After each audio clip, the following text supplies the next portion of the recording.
ওইটাতে না, আমার সমস্যা নামাজের মধ্যে একাগ্রতা বাড়াই কেমনে, নামাজের মধ্যে খুশু এবং খুদু আসে কেমনে, নামাজ এশকের নামাজ কিভাবে হয় এটা আমি জানতে চাই। আমার নামাজের মধ্যে যে এশক এসেছে সেটা আমি কিভাবে বুঝবো? সেই রাস্তা যেতে হলে বিপদ আপদ কি কি আছে, শয়তান কিভাবে ওয়াসওয়াসা দেয়, সেই ওয়াসওয়াসা থেকে উদ্ধার হয়ে আমি কিভাবে জায়গার মধ্যে চলবো, আমি সেই জিনিসটা জানতে চাই। আপনারা বুঝতে পেরেছেন? এই প্রশ্নের জবাব কেউ দেয় না।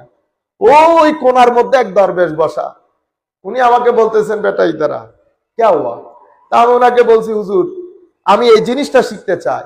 বলে যে বেটা এই জিনিসটা শিখতে এটা তো কিতাবে পাবি না। তো হুজুর কেমনে পাবো? আমার সাথে থাক। সাথে কেন থাকতে হবে? সাথে থাকলে বুঝতে পারবি।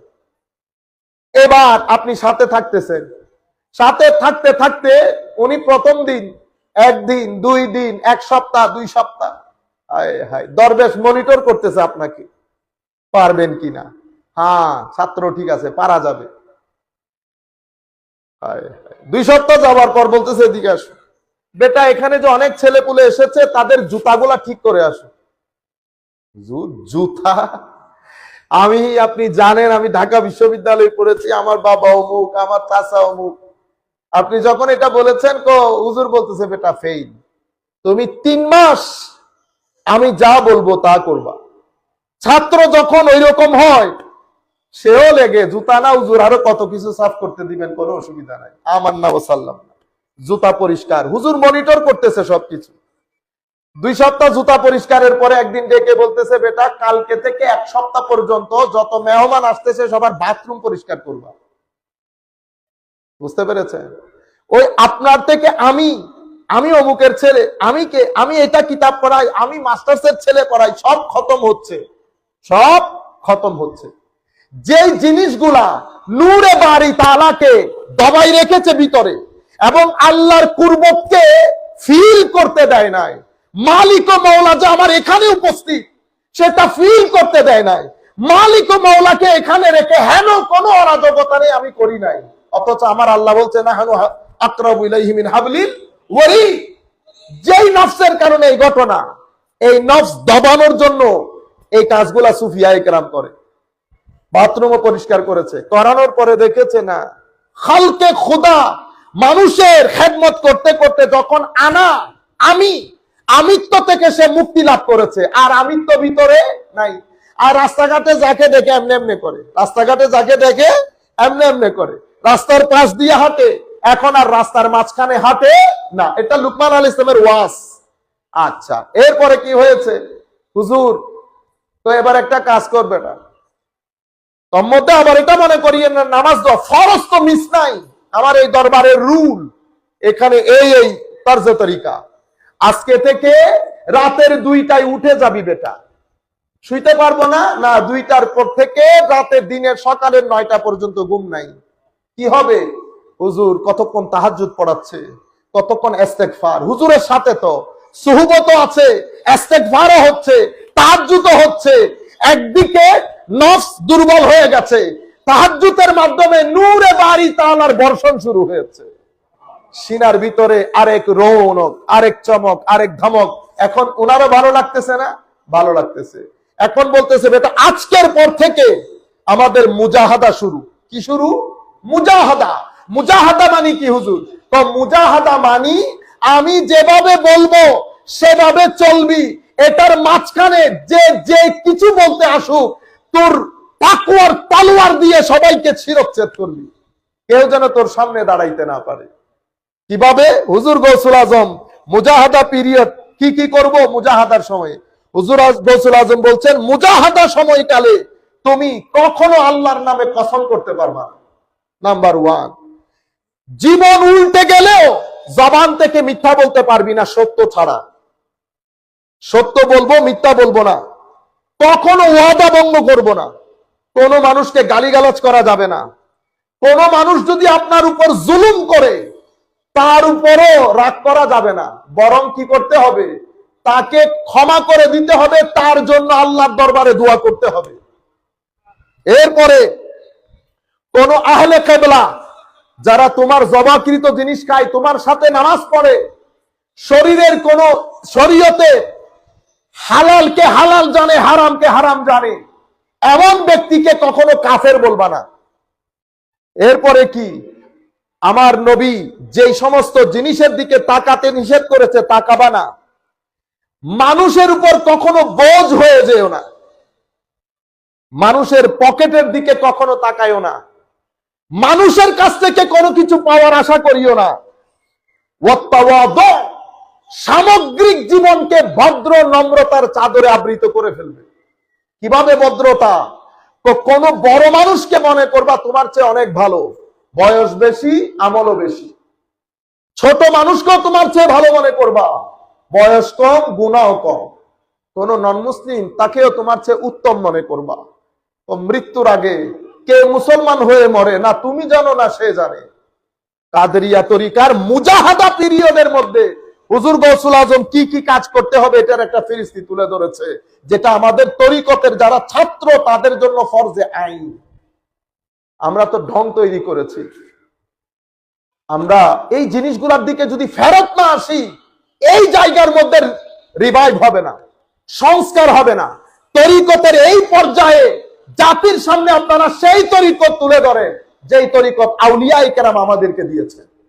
সেই জুনাইদ বুগদাদি থেকে শুরু করে উপরের দিকে যান, জুনাইদ বুগদাদি থেকে শুরু করে মারুফ করখি, মারুফ করকি থেকে শুরু করে সারি সাকাতি, সারি সাকাতি থেকে শুরু করে দাউদ আত-তাই, হাবিব আল আজমি, জুন্নুন মাসরি, এই সমস্ত আউলিয়া ইকরাম পরবর্তী যুগে হুজুর গৌসুল আজম এবং পরবর্তী যুগের আউলিয়া ইকরাম যেই তরিকত আমাদেরকে দিয়ে গেছেন সেই তরিকতের কথা বলেন। তরিকতকে যদি রসমের ওয়াজের মধ্যে দিয়ে দেন, কিছু ওরস, কিছু ফাতিহা, আমি 1200 বছরের কিতাব আমি না পড়লেও তরিকত তাসাউফের ছাত্র হিসেবে আমি ঢাল দেখেছি। কোন তাসাউফের কিতাবের মধ্যে কিতাবুল উরস নাই, কিতাবুল উরস নাই। কিন্তু যেটা নাই সেটাকে আমি আসল বানিয়ে নিয়েছি। হুজুর গৌসুল আজম তরিকতের উসুল কাকে বলছে দেখেন। এতগুলা বছর পরে শিখিয়ে দিয়েছে মুজাহাদা করতে হবে। মুজাহাদা পিরিয়ডের মধ্যে কি কি করবেন না সেটার ফিরিস্তিও দিয়েছে। তো মুজাহাদা হচ্ছে কঠিন পিরিয়ড। এটা আপনার নফসের জায়গা থেকে যত ধরনের আগাছা আসে উপড়ে ফেলতে হবে। কিসের মাধ্যমে? ইবাদতের মাধ্যমে, রিয়াজতের মাধ্যমে। হুজুর গৌসুল আজম 7টা কি বলেছে? দ্বিতীয়টা আত-তাওয়াক্কুল। আত-তাওয়াক্কুল কি? তো আল্লাহর উপর পূর্ণ আস্থা রাখা। যা কিছু আমার জীবনে ঘটছে আল্লাহ রাব্বুল আলামিনের কারণে ঘটছে। বুঝতে পেরেছেন? আমি তো সংক্ষিপ্ত আকারে বলে যাচ্ছি। যদি তাওয়াক্কুল নিয়ে হুজুর গৌসুল আজম কি করতেন? উনি মুজাহাদা নিয়ে একটা দার্স দিয়েছেন, নসিহত, যেটা আল ফাতহুর রাব্বানী। আমি গত সেশনে আপনাদেরকে বলেছিলাম আল ফাতহুর রাব্বানী থেকে দরসের ব্যবস্থা করার জন্য। হুজুর গৌসুল আজম এই ফাতহুর রাব্বানীর মধ্যে 62টি দর্স, মাশাআল্লাহ মুবারক, 62টি দর্স। এই দর্সগুলোর মধ্যে এই কথাগুলো হুজুর গৌসুল আজম বলেছেন। মুজাহাদা কি বলেছেন। এরপরে তাওয়াক্কুল কাকে বলে? নামাজ পড়তে গেলেও তাওয়াক্কুল লাগে, গুনাহ থেকে বাঁচতে গেলেও তাওয়াক্কুল লাগে, গুনাহ থেকে বাঁচতে গেলেও। এই জন্য উনি বলছেন হুজুর গৌসুল আজম তাওয়াক্কুল 3 প্রকার। আত-তাওয়াক্কুল লিল্লাহ, তাওয়াক্কুল মাআল্লাহ, তাওয়াক্কুল আলাল্লাহ। লিল্লাহ, মাআল্লাহ, আলাল্লাহ, এটা একটা লম্বা ফিরিস্তি। হুজুর গৌসুল আজম বুঝতেছেন না, এগুলোর উপর দর্স দিয়েছেন। আমি শুধু সংক্ষিপ্ত আকারে আপনাদেরকে বলে যাচ্ছি তাওয়াক্কুল। তৃতীয় যে জিনিস হুসনুল খুলুক। হুসনুল খুলুক কি? হুসনুল খুলুক পৃথিবীর সবচেয়ে ভারী জিনিসের নাম, যেটা বেলায়েতকে ফরজ করে ফেলে এক ব্যক্তির জন্য। সেটা কোনটা? তো আমার নবীর আদতকে, আমার নবীর ব্যবহার, আমার নবীর প্রকৃতি, আমার নবীর চরিত্রকে নিজের মধ্যে ধারণ করা। তো যেই ব্যক্তি হুসনে খুলুককে আমন্ত্রণ জানাবে, সেই ঘরের মধ্যে আমার নবীর চরিত্রের আগে আল্লাহর বেলায়েত পৌঁছে যায়। আমার নবীর চরিত্র আসার আগে আল্লাহর বেলায়েত পৌঁছে যায়। আমার নবী বলছে কিয়ামতের ময়দানে সবচেয়ে ভারী জিনিসের নাম হুসনুল খুলুক। সমস্ত সুফিয়ায়ে কেরাম, পীর মুর্শিদ আজকের দিন পর্যন্ত বলছে আত-তাসাব্বুফু কুল্লুহু আদব। সুফি, পীর, মুরিদি সবকিছু তো আদবের নাম। কিসের নাম? আখলাকের নাম। ফামান যাদা আলাইকা বিল আখলাক যাদা আলাইকা বিত তাসাব্বুফ। যেই ব্যক্তি তার মুরিদকে আমার নবীর চরিত্রে চরিত্রবান করতে পেরেছে, সেই ব্যক্তি আল্লাহর রঙে রঙিন হয়ে সিবগাতুল্লাহর স্ট্যাটাস পেয়ে গেছে। সিবগাতুল্লাহ, বুঝতে পেরেছেন? এর পরবর্তীতে ওয়াশকুর, আমি তো এখানে এগুলো অনেক দারুণ মজলিস, যদি আপনারা না থাকতেন তাহলে আমি কথাগুলো আরেক রঙে বলতাম। এখন তো কত ওই সুক্ষতগুলো আছে যে এগিনুল্লাহ বলি খতারে ক্ষত করি এডিট করি করি খন পরে নিন এডিট করিবের কথা না, এটা ক্ষত বললে হতা আছে হইতারনি, এটা যে দূর ঢুকিবেন এর দূর ঢুকিতে পারিবেন। কিন্তু এখন সমস্যা হচ্ছে সব শ্রোতা তো এক ধরনের না, এই জন্য আমি স্ট্যান্ডার্ড ভাষায় বলে বলে চলে যাচ্ছি। এরপরে হুজুর গৌসুল আজম বলছেন ওয়াশকুর, শুকর মানে কি? শুকর মানে কৃতজ্ঞতাবোধ সম্পন্ন হওয়া, যা আমার আল্লাহ লিখেছেন আলহামদুলিল্লাহি রাব্বিল আলামিন। যে অবস্থার মধ্যে এটা বলা অনেক সহজ, এটা করা অনেক কঠিন। শুকর কি রকম? তো যে অবস্থার মধ্যেই থাকো, মুখ না তোমার কলবের জমিন থেকেও যেন উফ বের না হয়। হযরতে কিরকম শুকর করতে হবে? তো যেভাবে আইয়ুব সবর করে আল্লাহর দরবারে শুকর আদায় করেছে, আমি সেই শুকরের কথা বলতেছি। সুফিয়ায়ে কেরাম বলছে, হুজুর গৌসুল আজমও বলেছে, সবরে আইয়ুবের পরে শুকরে আইয়ুব যেটা হয়েছে 33 বছরের রোগের পরে হযরত আইয়ুব আলাইহিস সালামকে যখন এক ব্যক্তি জিজ্ঞেস করলেন, কিতাবে সুফিয়ায়ে কেরাম লিখেছেন একটা পোকা গা থেকে পড়ে গেলে উনি মাটি থেকে উঠাই আবার জায়গায় লাগাই দিতেন। আপনারা বুঝতে পেরেছেন? এরপরে ওনার এক সহচর জিজ্ঞেস করতেছেন, হুজুর এখন তো আপনি সুস্থ হয়ে গেছেন, হুজুর অসুস্থতা ভালো না সুস্থতা ভালো আপনার জন্য? তো তোমাদের জন্য আমার সুস্থতা ভালো, আমার জন্য আমার অসুস্থতা ভালো ছিল। ও হুজুর চিল্লানির কারণে আশেপাশের মানুষ থাকতে পারে না। আপনি না, তোমরা তো আমার চিল্লানি শুনেছ, আমি যখন খুব বেশি যন্ত্রণা কাতর হয়ে আল্লাহ বলে ডাক দিতাম, আমার আল্লাহ 70,000 পর্দা সরিয়ে আমাকে জিজ্ঞেস করতো, আইয়ুব আছি আমি বলেছি আপনারা শুনেছেন, কিন্তু এগুলো আসলে জোকের জিনিস, অনেক ভিতরের জিনিস। আমার ইচ্ছে করতেছে কথাগুলো আরো খুলে বলার জন্য, কিন্তু এই মুহূর্তে এই খুলে না বলাটাই বেটার। যাই হোক, আমি আপনাদেরকে যে জায়গাতে নিয়ে যেতে চাচ্ছি, আল্লাহ রাব্বুল আলামিন যদি কবুল করে, তাহলে এর পরবর্তীতে হুজুর গৌসুল আজম বলছেন শুকর, সবর, ধৈর্য ধারণ করা। এটা কার?